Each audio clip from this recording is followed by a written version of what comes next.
Saya ingat 2 tahun yang lalu. Waktu itu saya sowan ke Pondok Bahari Wadah. Dan saya bertemu dengan pendiri sekaligus pengasuh Pondok Bahari Wadah, Kiai Masuri. Itu beliau. Saat itu beliau didambayai.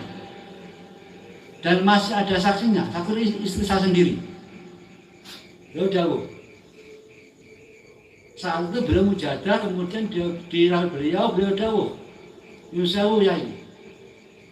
Ati niku resik. Niku barang-barang sing apik mampir. Para wali Allah nggih mampir tanpa kita sadari. Nanging lek ati niku kotor, wonten kotoran setitik. Niku barang-barang sae boten pun mampir.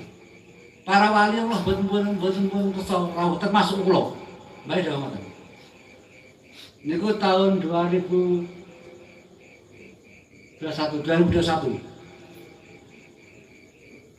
Pada intinya, untuk menjadi makrifat, hati kita harus bersih dulu. Kalau hati tidak bersih, tidak boleh bisa makrifat.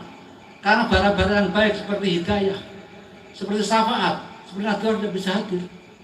Dan itu, tengah lamun kita bisa makrifat. Sedangkan makrifat sebenarnya pengertian tidak hanya di alam pikiran, tidak hanya di hati. Makrifat adalah roh. Roh kita tahu diri. Siapa adanya kita. Siapa adanya Allah Subhanahu wa taala.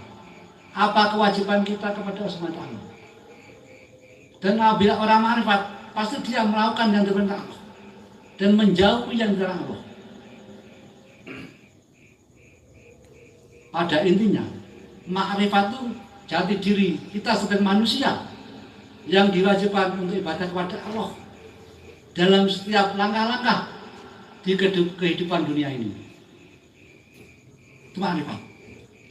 Jangan bilang, makrifat roh kita tahu bahwa kita manusia hidup yang diwajibkan ibadah kepada Allah, yang diwajibkan meninggalkan menjauhi Allah, dan dengan menyadari bahwa semua ini yang menciptakan, menggerakkan, menghendaki Allah Subhanahu wa taala. Itu roh makrifat. Kenapa beliau kok